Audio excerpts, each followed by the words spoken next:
Hi there, and thank you for joining us on the Overcomers Overcoming podcast. We feature those who are in the process of overcoming or have overcome any type of life encounter, life obstacle that at the time seemed to be almost insurmountable. With this podcast, we have three objectives in mind. Our first objective is we want you to know with a confident resolve you are not alone.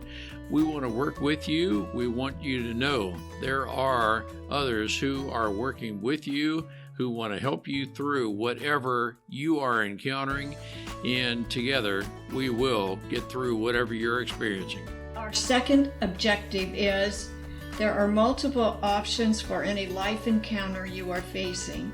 We want to help you develop a resolve that there are various options and solutions to any life dilemma. Our third objective is to help you with critical thinking skills. If you're encountering something that was possibly a decision you made sometime in the past, and if you had the opportunity for a life redo, you would make a different decision. We want to help you with those critical thinking skills that can help you make an informed decision and not encounter what you're going through at the moment. We are the Cooper Culture, a veteran-owned business. We work with business personnel and families to develop and sustain connected relationship cultures within their families and organizations.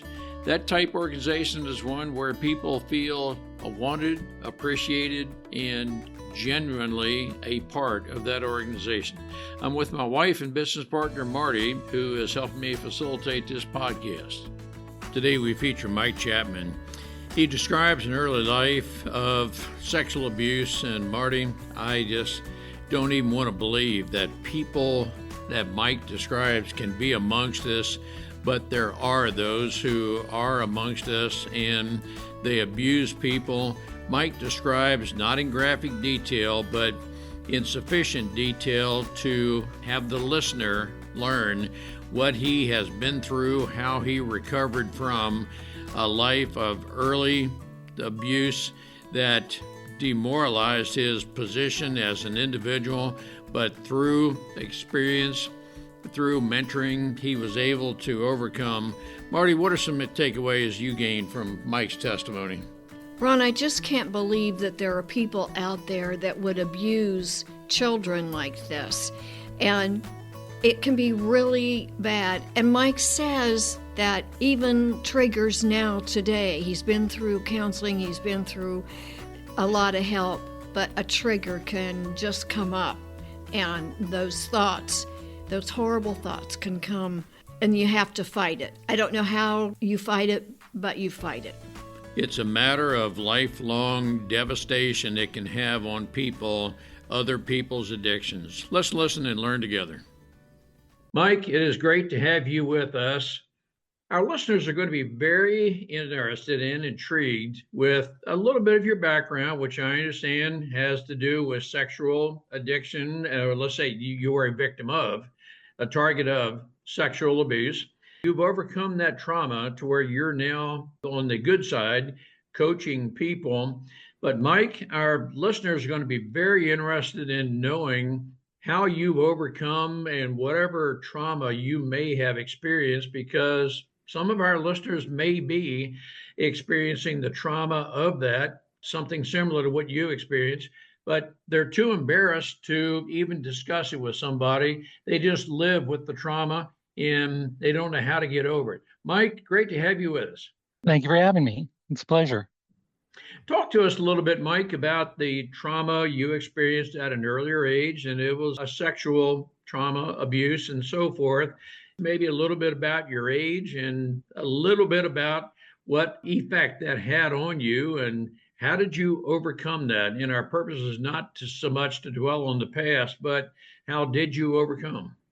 Part of my story, I was a survivor of incestual child abuse, that was sexual child abuse, that was from my father, from basically as from age of toddler till about the age of 5, abused me sexually, and then from the ages of 5 until the age of 8, He then trafficked me, which means he brought me to other events where, in exchange for stuff, basically his right to participate in these events, because he and other people brought these young victims to then be exploited by other men at these events. And that was back in the 70s. I'm 60 now, so that gives you an idea of time frame. I was sedated for both of those abuses and trafficking scenarios, so I didn't really understand what was going on for most of it, but I had weird, sketchy memories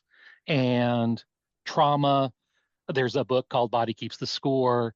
Your body remembers these severe traumatic experiences. Those things were repressed until I was an adult. I was age 30 when I started remembering the abuse by my father. And then it was only a few years ago in 2019 that I started remembering the trafficking, the sex trafficking that occurred, and dealing with those things, seeking out trauma-informed therapists who can help me work through all of that trauma, and how devastating it is, and how once those things got disclosed, though, it made so many things in my life so much clearer that it was like the big giant picture in the middle of a puzzle that you've done all the edge pieces and so forth, but you still don't have quite the clear picture. Then all of a sudden you finish that middle and oh my gosh, it's crystal clear exactly. But so many other things made sense. First, when at age 30, when I understood the abuse, but then I still had a lot of questions because not everything made sense. A lot made sense, but there was still a gaping hole in my story. And then when I realized I had been trafficked, so many more things made sense. And then working through those issues, working through a therapist, working through the pain and processing those things. The hardest thing I've done, but it was so healthy. And the true me who I should have been, had those experiences not happened, that true me is starting to emerge as a result. And now I'm sharing that healing with others. I am a life coach with both my own group, Polar Life Consulting, and husbandmaterial.com, which is an online ministry for men overcoming pornography addiction, but they also help with any kind of sexual brokenness issue as well. And I work with them. I also have my own podcast where I talk about my own story, but then also I interview other male survivors of abuse and giving them a safe space to share their story. Some have come on anonymously for multitude of reasons and sharing their story of what happened to them, because so many men, especially because of the stigma, the guilt and shame they may feel that, oh, this doesn't happen to guys, that I can't come and share my story, have a safe place where men can come and share their story. That's what got me in 2019 to reopen up my own trauma, because I heard the story of someone else sharing what they went through. And I realized, and God kind of nudged me saying, yeah, it's time to reopen all of this. And I've shared my story in multiple platforms. I've heard from people who've heard my story. They got healing and started sharing their stories, and people have heard their stories and have gotten healing. So it's this big snowball effect of healing. And especially since the Me Too movement, so many famous people are coming out sharing their stories, especially men, of the fact that, yes, they were abused. The stats are coming out, are becoming more public, that according to the Centers for Disease Control in Atlanta, in the US, for females, 1 in 4 females are sexually abused or assaulted by the age of 18. For males, I thought 1 in 1,000, maybe 1 in 100, it is 1 in 6.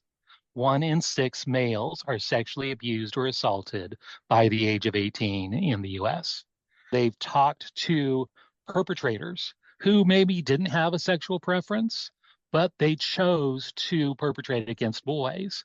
The reason why? Boys don't tell. Yep, I understand exactly what you're saying, Mike. Let me just ask you very quickly, as you look back on your life, how long did it take you to overcome your past? And it's the embedded in my question is the assumption you may have felt like a worthless human being. You're just a warm piece of meat to somebody. Did you feel that way? And if you did to some degree, how long did it take you to overcome the negative feelings of yourself? I'll let you know when I get there.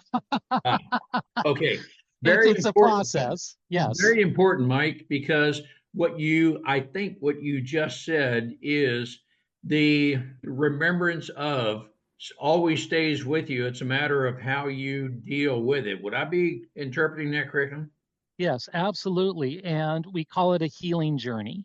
Just like Paul had the thorn in the flesh Yep. that did not go away. These are issues. It's like someone who came out of a fire and their body is severely scarred. They can get the different patches and so forth to try to lessen the chance of infection, plastic surgery to try to correct those things. But those scars remain. So they are healed and they can do more technology and more grafts and so forth to lessen the scars. But the scars remain. I still get triggered by things. Getting better. The healthier I get to realize, oh, I'm getting triggered right now. That's why my brain is being kind of weird with me right now. Realizing, okay, I'm getting triggered. How do I get through it? And it's just kind of you ride the wave when you experience these things where you get triggered. It's part of PTSD, post traumatic stress disorder, that many survivors, especially when it was not only a one time thing, but it was constant over a long period of time. What happens to the brain is that fight, flight, freeze. There's a whole bunch of F's that go in that category these days, that your brain doesn't know to turn that off because it's abuse after abuse. It's trauma after trauma after trauma. So the brain stays in that mode. And even when there's no trauma present, it doesn't know to shut it off. So for decades, my mind stayed in that high, intense fight, flight, freeze state. All those brain chemicals, that cortisol just pumping through my system, thinking, I am not safe. I have to spend a huge chunk of my mental energy keeping me safe. So trauma survivors often get misdiagnosed with mental health issues, with attention issues, because a big chunk of your brain is a trauma response. I have to keep myself safe. If you're in a classroom, okay, you're looking at the clock, you're looking who's around me, who's here, who's not here. Is the teacher, are they safe? Are they not safe? Other things, one of those F is fawn, Fawn, where you're people pleasing. They can be teacher's pet or come across that way. Because if I keep that teacher happy, I will be safe because they will not do a bad thing. And it's all subconscious. You don't mean to be doing it, but it's like, okay, I have to spend a lot of energy keeping this person happy to keep me safe. Things come out, yes. Appreciate everything you're saying, Mike. I want for our listeners to clearly understand what you just described is a approximately 60-year journey. Yes. And I want to take you back to what I consider the possible inception of this kind of behavior, not necessarily you Mm-hmm. specifically, but let's just say someone is engaged in what they hope is an innocent conversation through Snapchat, social media. Right. Let's just use that term very broadly. But Of course, 70s, we didn't have any of that, but yes, yes, proceed. but now, of course, we do. Let's just assume the person is engaged in a conversation with, and they may be the type person who doesn't feel they have a lot of close, intimate friends. Hey, let's go out and just hang with each other. They are hungry to communicate with and develop a friendship with someone. Person on the other end, let's assume for the sake of this conversation, is a predator. They are going to start out slow, I believe. They're going to try to determine if you're vulnerable. And after so many conversations, they can seeming lure you into and so forth. Mike, I'm going through that background just to give you my mindset. Mm-hmm. If someone within your sphere of influence is doing something like this, how can we, I guess I'm going to ask you two parts. How can we help best to impress on them the danger that they could be entering? But then concurrent, I'm the kind of person I don't want for this kind of activity to consider with that person on the other end, because that may be the inception of something. I would like to, I'm going to say, launch my own investigation, at least by blocking them from further communication, because I don't want for them to prey on that person. Very long winded backdrop, Mike. Can you work us through that? Yes, absolutely. And that technique does go back to the 70s and before. It's the concept of grooming, that perpetrators don't have big flashing neon signs over their heads saying, I'm a sexual child abuser. I am dangerous. No, they are going to look like the friendly neighbor, the friendly person. It's very rarely the person coming up in a van offering kids candy to come in the van. Yes, that happens, but more times than not, like 90, 95% of these cases, they are groomed. It's someone that they know, and that person grooms that not only the child, but the gatekeepers of that child. That would include the parents, the schools, the churches, to convince them that they are a safe person, so much so that if that child ever then discloses this person did something bad. How could you say such a horrible thing about this person who we've trusted so much and has done all this good thing? That's grooming.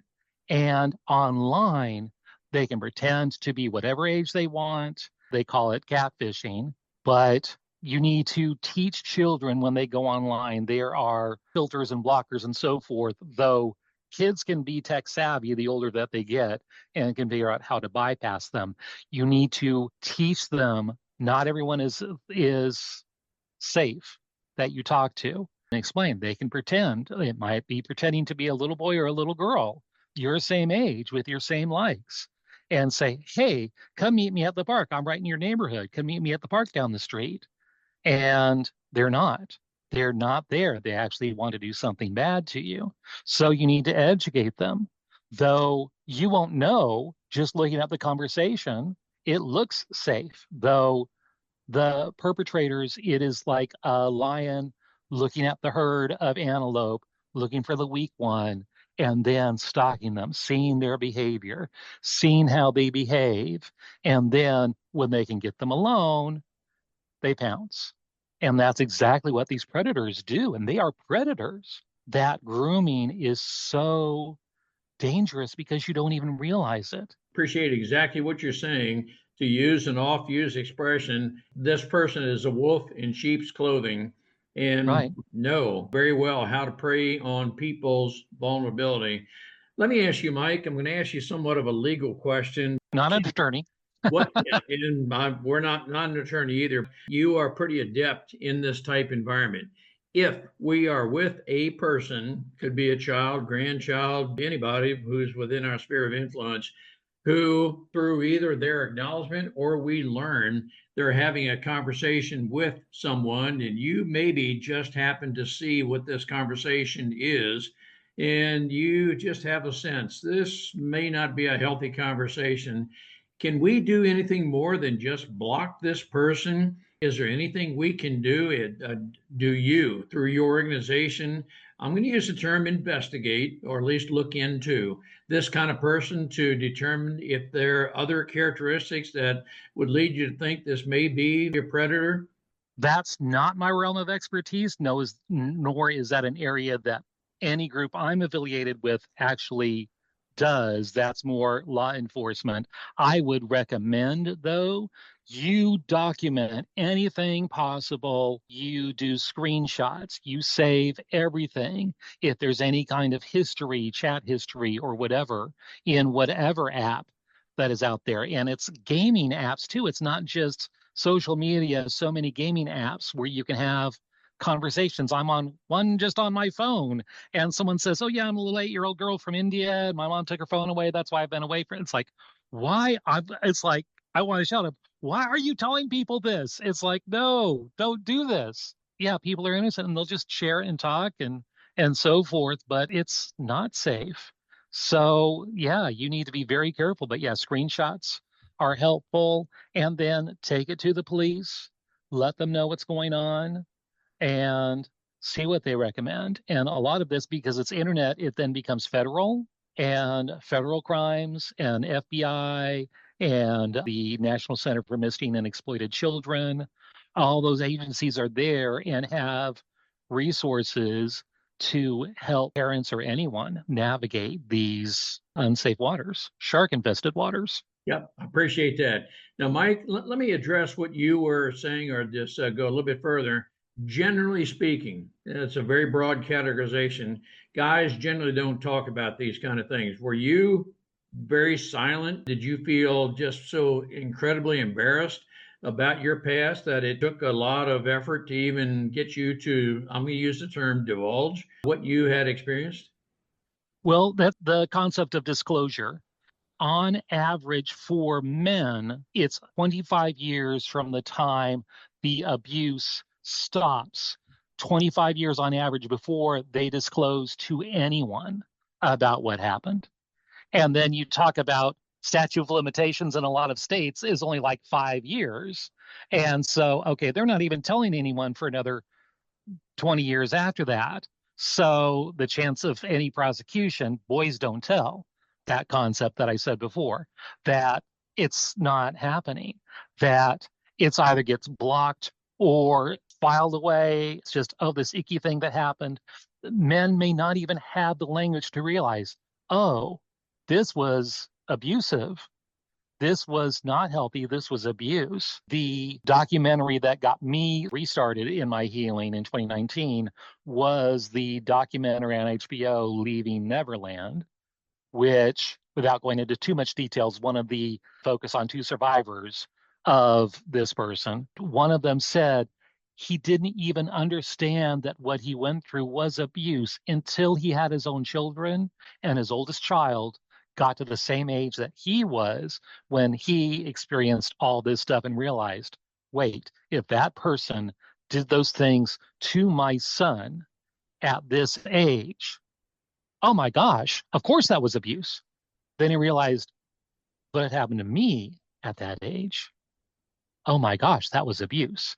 And it was this truth bomb realizing, wow, this evil happened to me. And that's part of the grooming process to not only get them to a point where they can be abused, but to allow the abuse to continue. You groom the victim into believing they're consenting to the abuse, that it's not actually abuse, it's some kind of part of a deep secret relationship, that they will even groom the family to give them financial help and so forth. That happens a lot in trafficking cases as well, that if they do involve the parents, there'll be some kind of money, hush money, if you will, so that the parents kind of look the other way. And that happens a lot. So all of that is involved in this. What you seem to be describing, Mike, is when people are groomed, that to a degree, they could easily say, well, that's all I've ever known. That becomes the Right, normal to them. right, That's the family culture. They just assume that is, well, that's just the way things are because I don't know any right, different. And it's right. and you are describing it's not until you're with someone else in a different culture to where now you have the law of polarity working in effect, that you know something is Yes, better and different, which then causes you to think, oh my goodness, I now understand that I am in this situation. Let me ask you, Mike, you are on a journey by your own definition, and you do have flashbacks, it appears. yes, However often is that just a when I say just, I'm not trying to marginalize anything, but I mean mentally stuff, I guess various things can trigger a mental thought. And do you go into a trauma or anything like that? Or is the way you deal with this, do you teach people how to manage the recurring triggered trauma?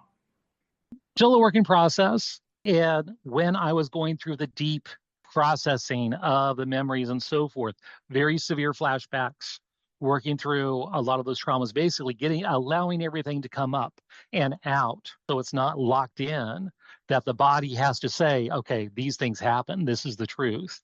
And processing those, similar to veterans re-experiencing foxhole experiences. And you're brought right there.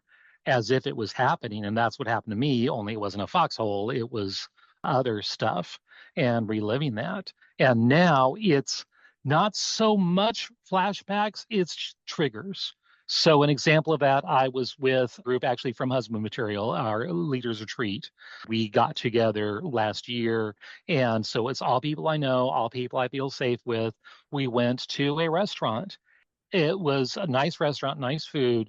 They placed us right against a wall where they had like a bench and then chairs and tables, because it was all this conversation, over a dozen of us talking, just that din of conversation and men's voices over talking over each other, and all of that amplified because we were against the solid wall. So all those sounds just amplified. I got horrendously triggered and I didn't realize it.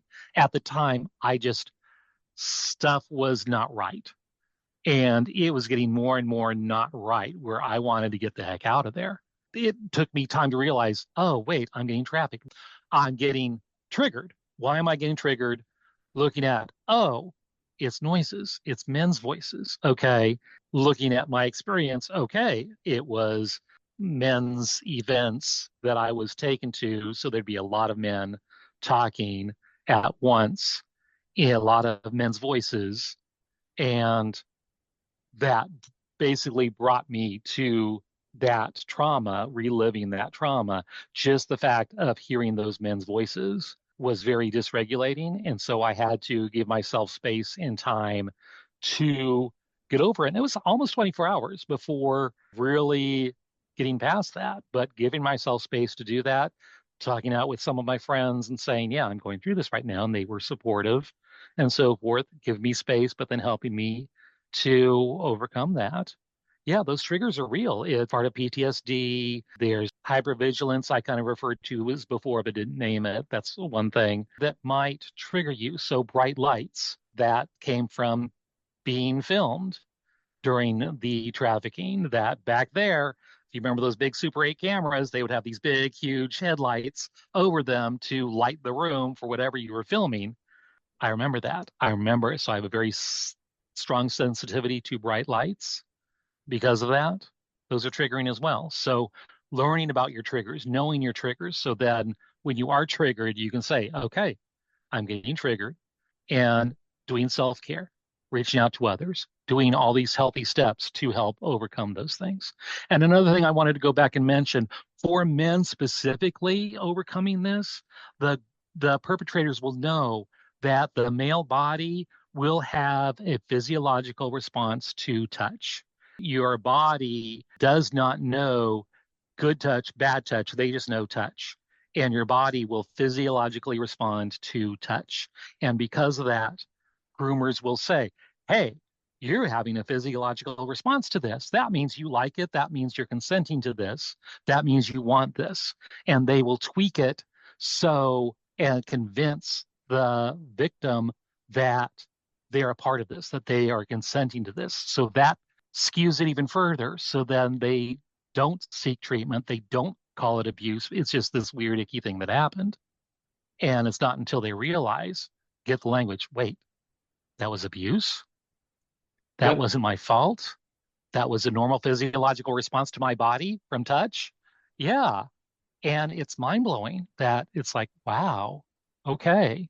Even the concept of grooming, it's like, yeah, it didn't just happen.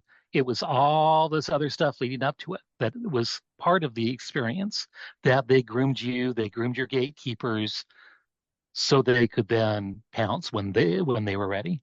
Yeah, well, you seem to be describing, and I want Marty to join in here. You seem to be describing narcissistic type of manipulation. Marty, Oh, absolutely. Wait, go ahead and answer that. That's fine. Oh, I just said absolutely. Agreed. That, yeah, that was it. That would be a good label to that population. Absolutely. So I wonder, did you ever report? Did you reach a point where you reported this to someone, to the authorities? Because we're talking 40, 50 years after the fact. I did file a police report with the city that I lived in with my father, that'd be the county. So they have it on record. They know He's still local to that area. I grew up in Oregon. They have it on file, but it's so many years after the fact, they can't really do anything. However, they can keep it on file. So if other people then disclose, yes, he did something bad to me as well, they can then build a case. They won't necessarily go after him unless they get the funds and so forth to be able to research his current activities. You seem to allude earlier it was through your faith, through God, and Marty and I are faith based. Was it Yes. a belief in God? Did you eventually go in that direction, let's say, or were you raised believing in God? And did you maybe question God that He would even allow you to go through this? And that's a very, very broad question. Yes, there's a no, there's a yes, and there's a kind of sort of in all of that. Yep. Not raised in church at all. I started going to youth group in high school. I got saved from that youth group in high school. It was then in college that I mentioned at the beginning, I was sexually assaulted by a Methodist minister. He was the senior pastor, senior minister of this church, and was a pedophile and liked teenage boys. And I was 20 at the time, but late bloomer. So I fit the profile, but I also had my own apartment. So okay, so he pounced on that as soon as he could, just like any predator. At that point, a lot of questioning of God, why me, and so forth. And then I think processing that trauma, where it was also a man of the cloth. So it was also spiritual abuse on top of the physical abuse. It was just a sexual assault. He didn't get very far. I was able to get him to stop. It was funny looking back. It was really something inside of me knowing what he was doing, telling him, no, this is wrong. You have to get him to stop, get him to leave now. Then snap, this little voice inside of me who did remember all the stuff that happened, knew what was going on. And it's like, no, you need to leave, and got him to leave. So convinced him this was not going any further, got him to leave. Questioning all that was huge, trying to overcome that. And then when other stuff started to unravel when I was 30, then I kind of had already settled, okay, it's just evil, sinful world with evil, sinful people, even those church related where bad stuff happens. Now I'm facing even more stuff, realizing, okay, not blaming God, but helping use my faith to help understand and get healing and so forth. For our listeners who want to reach out to you, they may have experienced whatever you have experienced and they want to just have a somewhat of a confidential conversation. How would a person reach out to you? My website is Polar, Polar, lifeconsulting.com. My contact information is there as well, and information about my podcast if you want to listen to my story and the story of lots of other men from different faiths. I don't limit it to, though I am faith based as well. We have people from several backgrounds who come and share their story.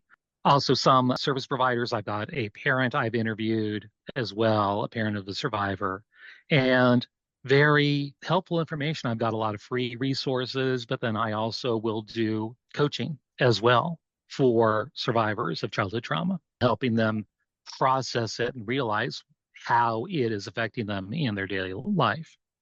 I appreciate it, Mike. I'm going to believe there are listeners who have, maybe even are, experiencing what you have experienced. They're very reluctant to speak to anyone. They may not know who they can trust and so forth. For those of you who have the ministry you do, the confidence that you have in other people and what you do, you can help other people regain their life dignity, my term, but it would seem that maybe there's an aspect of not just not knowing what your dignity is because other people don't have any respect for you at all. That's my interpretation of what some other people choose to do with people's lives. But Mike, on behalf of our listeners, I want to thank you for the life you're leading now. Thank you for overcoming the past life. Thank you for reaching out to others to help them achieve a very healthy mental mindset, mental health, that you are the right person to help them restart a new life and to deal with the past traumas that may come up periodically. Thank you, Mike. Yes, absolutely. In closing, for those victims out there, those survivors out there who experience this, you need to know the abuse was not your fault. That we tend to blame and feel so much guilt and shame because of what happened to us, but it happened to you. The abuse was not your fault. Great. I think that is very important for our listeners to know, for the listeners to reckon with. Again, Mike, thank you so much for overcoming in the life you're leading right now. Thank you, sir. It's a pleasure.